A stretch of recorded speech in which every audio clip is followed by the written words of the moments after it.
سورہ نساء کی آیت نمبر 95 ہے۔ اعوذ باللہ من الشیطان الرجیم، بسم اللہ الرحمن الرحیم۔ لا يستوي القاعدون من المؤمنين غير أولي الضرر والمجاهدون في سبيل الله بأموالهم وأنفسهم، فضل الله المجاهدين بأموالهم وأنفسهم على القاعدين درجة، وكلا وعد الله الحسنى، وفضل الله المجاهدين على القاعدين أجرا عظيما، درجات منه ومغفرة ورحمة، وكان الله غفورا رحيما۔ صدق الله العظيم۔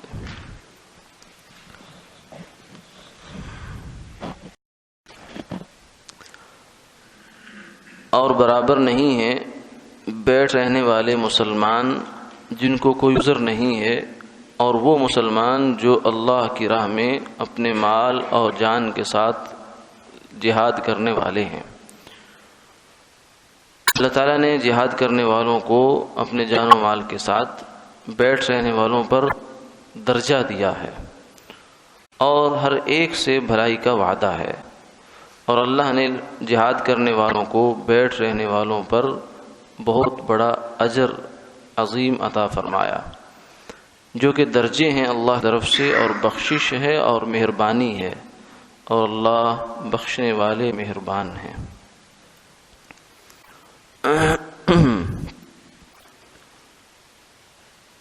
بعض مفسرین نے یہ فرمایا کہ یہ آیت غزوہ بدر کے بعد نازل ہوئی۔ غزوہ بدر میں آپ صلی اللہ علیہ وسلم نے ایک قافلہ آ رہا تھا تجارتی کہ جس کو روکنا تھا، اور مکہ مکرمہ سے جو کافر تھے انہوں نے اس قافلے کے مال کو مسلمانوں کے خلاف لڑائی میں استعمال کرنا تھا، تو اس لیے آپ نے جلدی سے حکم دیا کہ بس جو بندہ جلدی جلدی تیاری کر کے نکل سکتا ہے نکل آئے، اور حتیٰ کہ جس کا اگر جانور چراگاہ میں ہے، ذرا دور چراگاہیں ہوا کرتی تھی، تو وہ جانور لینے ہی نہ جائے، بس جس کا یہاں تیاری موجود ہے وہ بس نکل آئے۔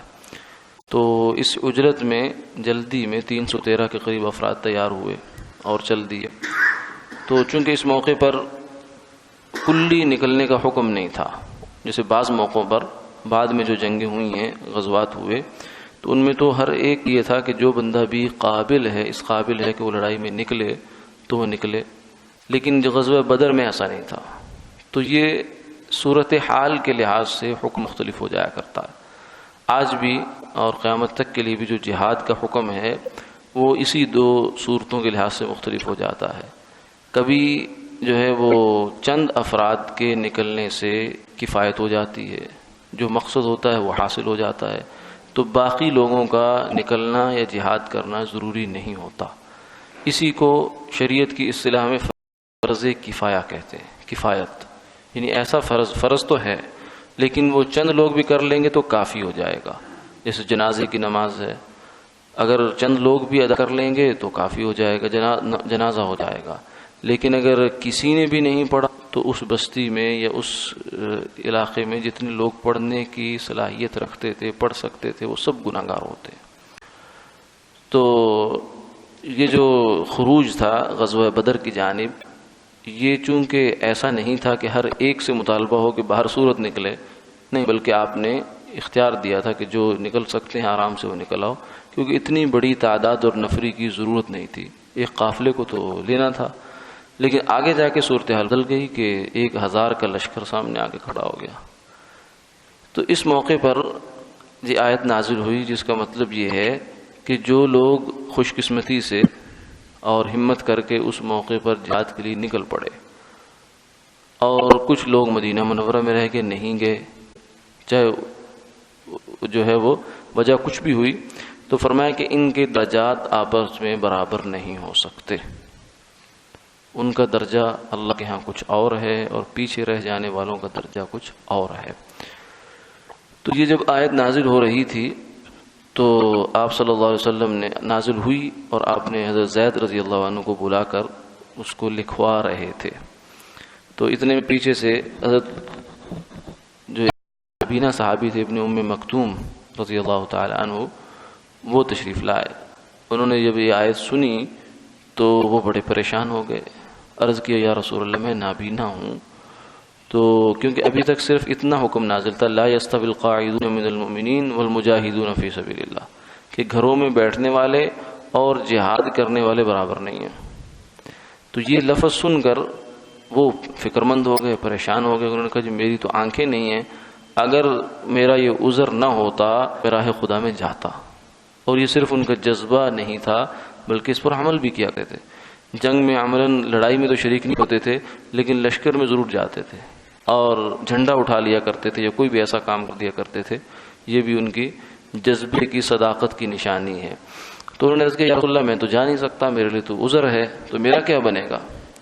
ان کی یہ طلب اور ان کی جو حسرت ہے اس کی یہ جو ہے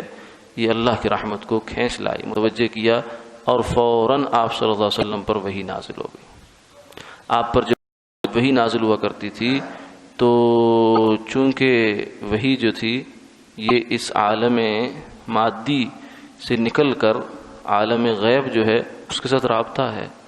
اور اس کی جو ہیبت اور قوت اور طاقت ہے وہ تو عام یہاں عالم مادی کی برداشت سے باہر ہوتی ہے، اس لیے براہ راست روح کے ساتھ اس کا تعلق ہوتا ہے، جسم جو ہے اس میں بطور ایک ذریعے کے استعمال ہوتا ہے، جسم اس کا محل نہیں ہوتا۔ تو اس لیے جب آپ صلی اللہ علیہ وسلم پر وحی نازل ہوا کرتی تھی تو بوجھ سے بسا اوقات اگر اونٹنی پر تشریف فرما ہوتے تھے تو بیٹھ جایا کرتی تھی نیچے، اتنا زیادہ بوجھ ہوتا تھا۔ اور زید ابن ثابت یہی وہ موقع ہے جب زید ثابت فرماتے ہیں کہ میں چونکہ آیت لکھ رہا تھا تو آپ صلی اللہ علیہ وسلم کی ران میری ران پر تھی، جیسے آدمی کسی پر بیٹھا ہوتا ہے ایک گھٹنا کسی کی ران پر رکھ کر، تو آپ پر وہی نازل ہونا شروع ہو گئی، تو اتنا بوجھ ہوا، اتنا بوجھ محسوس ہوا کہ مجھے لگا کہ میری ران ٹوٹ جائے گی۔ پھر جب وحی کی اس حالت سے آپ باہر تشریف لائے تو آپ نے فرمایا کہ ہاں اب یہ لفظ بھی نازل ہوا ہے غیر اولی الضرر، کہ معذور لوگ نہیں، جو بندہ معذور ہے وہ اگر پیچھے رہ جائے گا تو اس کا مسئلہ نہیں ہے،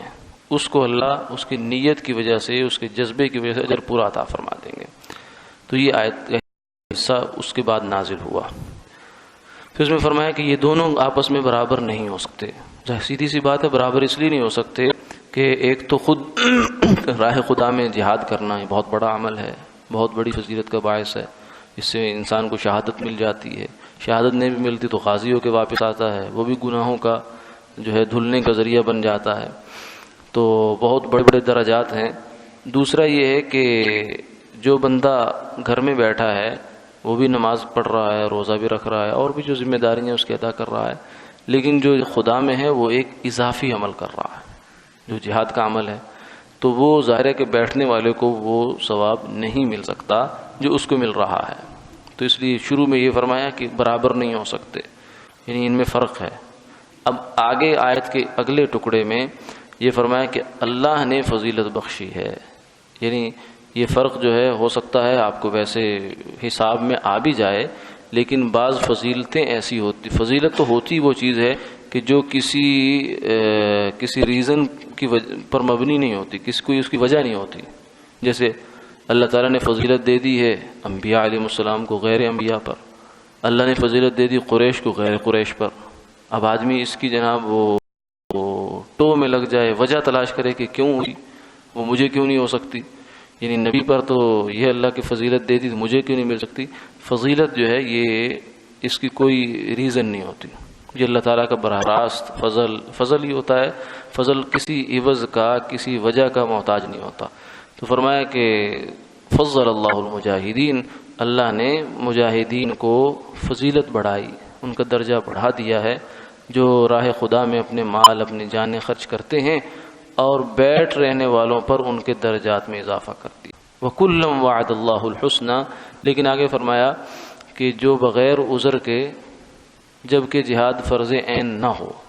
فرض کفایہ کی بات عرض کر دی۔ فرض عین وہ ہوتا ہے کہ جب ہر ایک کا نکلنا ضروری ہو جاتا ہے، جیسے تبوک کے موقع پر ہوا تھا۔ آپ صلی اللہ علیہ وسلم نے فرمایا کہ لشکر جو شام والا لشکر ہے وہ آ رہا ہے، تو اس کے لیے تیاری کرنی ہے اور سب نے جانا ہے، جو جس حال میں ہے جائے۔ اب جو یہاں رہ گیا، 3 لوگ رہ گئے، کچھ منافق رہ گئے، ان کا تو شماری الگ ہے، لیکن جو 3 آدمی رہ گئے عذر کی وجہ سے، حضرت کعب رہ گئے، تو ان کو فرمایا کہ یہ ان کا معاملہ بڑا 50 دن تک آپ صلی اللہ علیہ وسلم نے ان سے کلام سلام سب طرح کے تعلقات ختم کروا دیے، بائیکاٹ کروا دیے گویا کہ ان کا۔ تو وہاں فرض عین تھا کہ ہر ایک کا نکلنا ضروری تھا۔ تو جب فرض عین ہو تو پھر تو وہ جو پیچھے رہ جائے گا اسے کچھ بھی نہیں ملے گا، نہ صرف یہ کہ کچھ نہیں ملے گا بلکہ اسے سزا ملے گی۔ ہاں جب فرض عین نہ ہو، فرض کفایہ کی حالت ہو، تو پھر پچھلے رہنے والوں کے لیے بھی اللہ کی جانب سے نیکی کا وعدہ ہے، اچھا وعدہ ہے، لیکن بہرحال جو کچھ راہ خدا میں نکلنے والوں کو ملے گا وہ ان کو نہیں ملے گا۔ وفضل اللہ المجاہدین علی القاعدین، پھر دوبارہ آگے فرمایا اگرچہ ہم نے وعدہ دے دیا ہے، نیکی کا بھلائی کا وعدہ دونوں فریقوں کو مل گیا، لیکن پھر بھی جو لوگ راہ خدا میں جا رہے ہیں اور پیچھے جو لوگ بیٹھ رہے ہیں، ان پر ان کو بہت زیادہ اللہ نے اجر عظیم کی صورت میں فضیلت دے دی ہے۔ اور وہ اجر عظیم کی پھر آگے تفصیل فرمائی، درجات منہ مغفرۃ ورحمہ۔ ایک تو اجر عظیم جو ہے وہ یہ درجے، یعنی آخرت میں اگرچہ دونوں ہی جنت میں جائیں گے، وَكُلًّا وَعَدَ اللَّهُ الْحُسْنَى، دونوں کے ساتھ وعدہ ہے بھلائی کا، تو مغفرت دونوں کی ہے، جنت دونوں کو ملے گی، اور اللہ کی نظر کرم بھی دونوں پر ہی ہوگی، لیکن تفاوت درجات ہوگا، درجوں کا فرق لازمی بات ہے، وہ ہوگا، اللہ کی جانب سے درجوں کا فرق ہوگا، اور بخشش کا جو یقینی وعدہ ہے وہ ان کے ساتھ ہے، رحمتاً، اور رحمت بھی اللہ کی ملے گی، اور وکان اللہ غفور الرحیم، فرمایا کہ اللہ بخشنے والے ہیں، مہربان ہیں۔ تو ان آیات مبارکہ نے ہمیں جو ہے اس جانب متوجہ فرمایا کہ یہ اگرچہ آیات راہ جہاد کے لیے ہیں اصلاً، یہ آیات ہوں یا اور جو نصوص ہیں جن میں جہاد کے احکامات و تذکرہ ہے، تو اس لیے ان کی جو تفسیر ہے وہ تو جہاد ہی پر منطبق ہوگی، لیکن ان